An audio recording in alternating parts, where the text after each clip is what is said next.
It's the Voice Coach podcast with me, Nic Redman, your own personal voice geek, ready to guide you through getting the most out of your speaking voice. If you use your voice for a living as an actor, podcaster, voice artist, speaker or presenter, then this is the podcast for you. Let's crack on.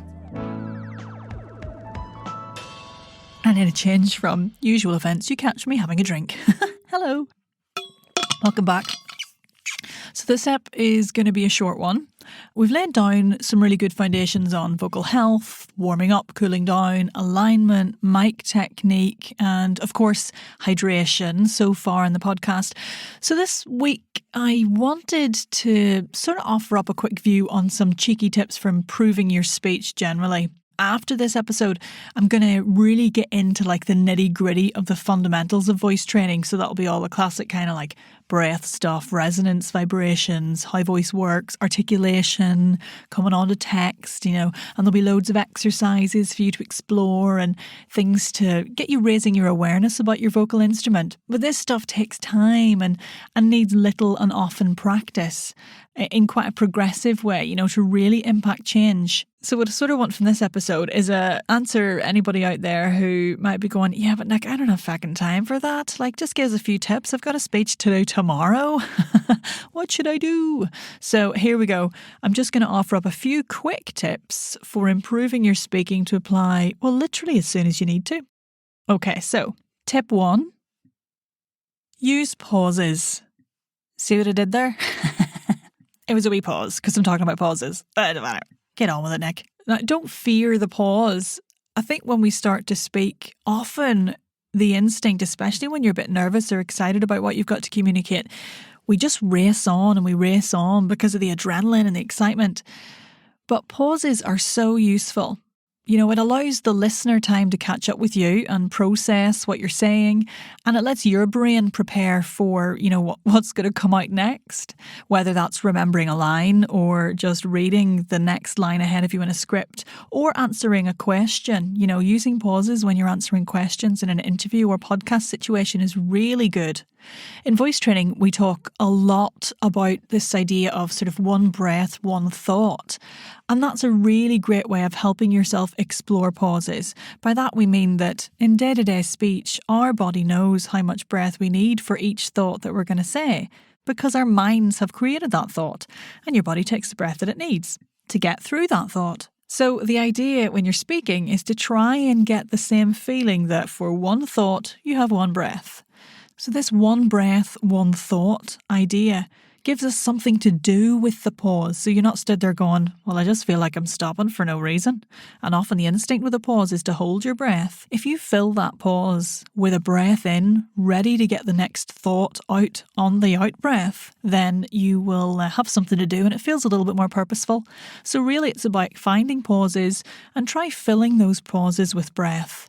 Tip 2 then is focus on the out breath.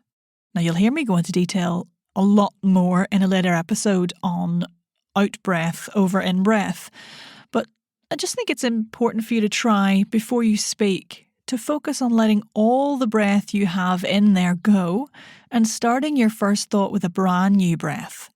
This is especially useful actually when you're nervous, and the instinct, when we're nervous or scared or a bit anxious is, people just say, take a deep breath, take a deep breath. And actually it's the opposite that's more important, particularly when what you've got to do and the reason you're anxious or a little bit scared is speaking. Because what you actually do when you take a deep breath is end up with too much air, which adds to the subglottic air pressure.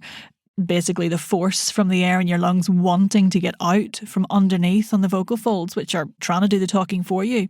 And voicing becomes much more effortful in that instance. And often the tension is audible and people can hear that something sounds a little bit strained. And of course, if you're on the mic, the airflow can end up being too powerful if it all whooshes out in one go, if there's too much air in there, or it can be less consistent, which isn't great for your sound quality. So focus on the out breath and then refill and start speaking. You can give it a little practice, so just blow all the air that you have out right now. And what I want you to do is take a breath in and just tell me what you're going to have for your tea. So, tonight I'm going to have sausage and mash.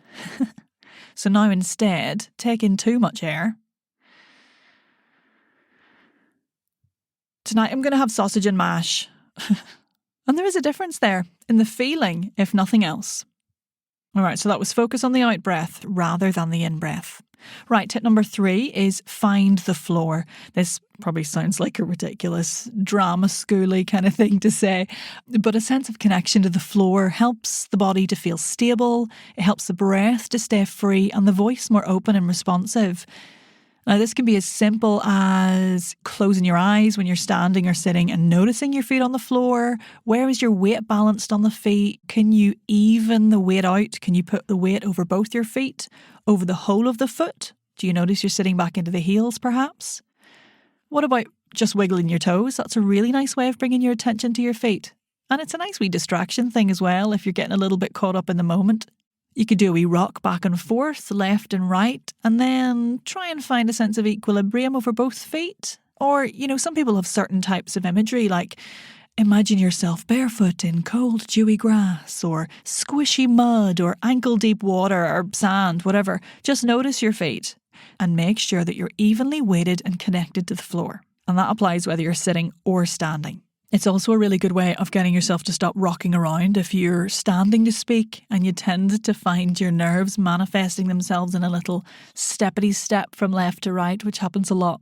Right, our penultimate tip number 4, listen to yourself. And I don't mean whilst you're speaking, because I think that would drive me batty, and it does sometimes as a voiceover. And probably by the time you're ready to go on to do your speaking, well, you'll be ready to say what you need to say and you don't need to hear yourself. But it can really help once you get past the holy bleep, is that how I really sound? Shock of hearing your voice back at you from a recording device if you're not used to it. It can really help because you can start to think, actually, oh, I am a bit faster than I thought I was, or gosh, I thought I was coming across as sounding more energetic, or flip, I sound a bit warmer in my head. Now, you'll probably be picking holes in things all over the place when you hear your voice back, like it's only natural. And like I said, I've been recording my voice as a voiceover and listening back analytically for edits and everything for years. And there's still times when I'm like, oh God, I'm not sure I like my voice today. But I still urge you to try it. Over time, you'll start to hear more of you and less of the things that you perceive as, horrific, that we as listeners, by the way, won't perceive as horrific most of the time. And actually, that's the sort of work that's really useful to do before you come to a voice coach, because what we can then do is listen to you, listen to your opinion of you and your voice, and help navigate you through that. Find the bits that are brilliant that we can enhance, find the bits that need to be slightly more brilliant and work on those. But ultimately, vocal improvement and speaking improvement starts with awareness, and that starts with listening to yourself, which, is probably one of the hardest things you might do during your journey to improving your speaking voice. But honestly, trust me, give it a go. Do it regularly and you'll get used to yourself. Okay, number 5, do a wee warm-up. Now, you've no excuse now because the previous episodes are peppered with bits and bobs for you to explore, and there's loads more to come, so keep listening. But the tiniest wee things can make such a huge difference to the freedom and clarity of your voice, as well as the ease of which the voice is created, and the ease of which the listener can take on board your message. So throw a few lip trills in before you start. Give your shoulders a little roll. Stretch out the neck. Do a few sighs of relief or a few chewy hums. A little spine roll. Anything with the body like that. Anything moving the face around, getting the vocal folds going is really useful. Okay, I'll leave that one there. Let's have a quick recap. 5 tips to improve your speech. Use the pauses. Focus on the out breath rather than the in breath just before you speak. Find the floor to get some stability in the body and freedom in the breath and voice. Start to listen to yourself in rehearsal to cultivate an objective awareness of how your voice sounds. And do a wee warm-up. I hope that's been helpful. Please subscribe, rate, review, and share this pod wherever you can. Thank you so much to everybody who's reviewed so far. It's brilliant. I'm really excited and I'm so glad people seem to be finding this useful. I'll be back very soon with some more bits and bobs. But for now, stay hydrated. Thanks for listening to the Voice Coach podcast. For even more tips, tricks, exercises, and general crack, head over to our Facebook community, The Voice and Accent Hub. Thanks again. Yes, I'm having another drink. Okay, no, I definitely need a wee.